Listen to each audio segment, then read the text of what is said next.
বনলতা রিসোর্টের মতন mix veg আজকে আমি বাড়িতে বানিয়েছিলাম। বিশ্বাস করুন, একদম রেস্টুরেন্টের মতন খেতে হয়েছিল।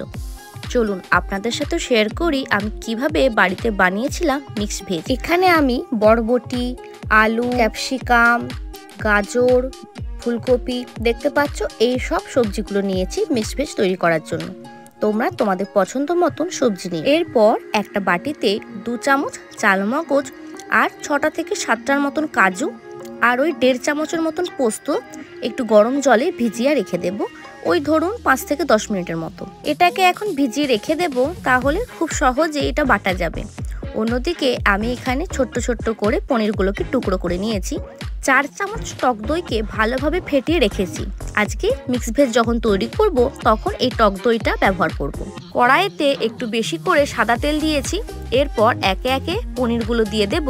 উপর থেকে 1 চামচের মতো নুন দিয়ে পনিরগুলো ভালোভাবে লাল লাল করে ভেজে তুলে একটা পাত্রে রেখে দেব। ওই তেলটাতেই এরপরে সব সবজিগুলো একে একে করে দিয়ে ভেজে নেব। আমি সমস্ত সবজিগুলোকে একসাথে দিয়ে ভেজে নিয়েছি। তোমরা চাইলে আলাদা আলাদা করে সবজিগুলোকে ভেজে তুলে রাখতে পারো। সবজিগুলো ভাজার সময়তেও আমি 1 চামচের মতন নুন দিয়েছিলাম। চলুন সবজিগুলো একটু নাড়াচাড়া করে তেলের সাথে নিয়েছি। এরপর উপর থেকে একটা ঢাকা দিয়ে মিডিয়াম ফ্লেমে করে দেব। ঢাকা দিয়ে ভাজলে সবজিগুলো খুব তাড়াতাড়ি ভাজাও হয়ে যাবে আর তার সাথে সাথে সিদ্ধ হয়ে যাবে। সবজিগুলো সিদ্ধ হতে হতে আমি কাজু আর চালমগজের পেস্টটা বেটে নেব। খুব ফাইন করে আমি এখানে চালমগজ, কাজু আর পোস্ত বাটার পেস্টটা রেডি করে নিয়েছি। এরপর আমি ওখানে 3টে কাঁচা লঙ্কা, অর্ধেকটা টমেটো ও অর্ধেকটা আদার একটা পেস্ট তৈরি করে নেব। সবজিগুলো ভাজা ও সিদ্ধ দুই হয়ে গেছে। সবজিগুলোকে আমি একটা পাত্রে রেখে দেব। কড়াইতে দেব 1 চামচের মতন ঘি। ওতে আমি দিয়ে দেব 1 চামচ গোটা জিরে। এখানে আমি গোটা গরম মশলা দিয়েছি আর 2টো দিয়েছি তেজপাতা। ভালোভাবে সমস্ত কিছু নাড়াচাড়া করে নেব। এরপর টমেটো, আদা ও কাঁচা লঙ্কার পেস্টটা দিয়ে ভালোভাবে তেলের সঙ্গে কষাবো।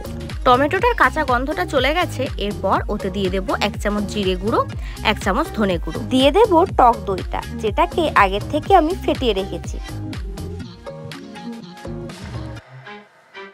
টক দইটা দিয়ে খুব ভালোভাবে মশলাটাকে কষাতে হবে। মশলাটার থেকে তেল ছাড়তে শুরু করে দিয়েছে। এরপর ওতে দিয়ে দেব কাজু, পোস্ত ও চালমগজ বাটাটা। খুব ভালোভাবে গ্যাসটাকে কমিয়ে মশলাটাকে আমাদের নাড়াচাড়া করতে হবে। এখানে যেহেতু কাজু দেয়া আছে তাই খুব সহজেই কিন্তু কাজু বাটার পেস্টটা কড়াইয়ের সাথে লেগে যাবে। ওই পেস্টের সাথেই দিয়ে দেব একটা ক্যাপসিকাম কুচি। ভেজে রাখা সবজিগুলো ও পনিরটা দিয়ে ভালোভাবে নাড়াচাড়া করে কষিয়ে নেব মশলাটার সাথে।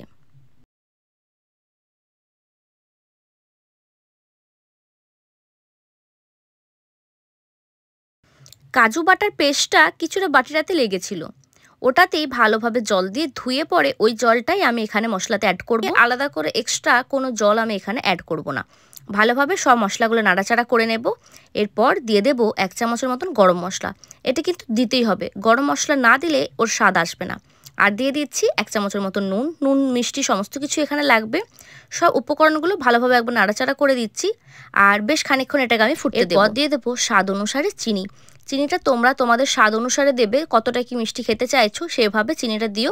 ব্যাস সব উপকরণগুলো ভালোভাবে নাড়াচাড়া করে নাও। চিনিটা দেবার পর গ্যাসের ফ্লেমটাকে হাইতে রেখে 5 মিনিটের মতন ফুটতে দাও। সব সবজিগুলো ফুটে হয়ে যাবে আজকের গরম গরম মিক্স ভেজ। এভাবেই তোমরা যে কোনো রেস্টুরেন্ট স্টাইলের মিক্স ভেজ বাড়িতে খুব সহজেই বানিয়ে নিতে পারো। বিশ্বাস করো, একদম বনলতার মতনই খেতে হয়েছিল এই বাড়ির তৈরি মিক্স ভেজটা। আজকে তাহলে আসি, দেখা হবে অন্য কোনো রেসিপি নিয়ে তোমাদের সাথে। বাই।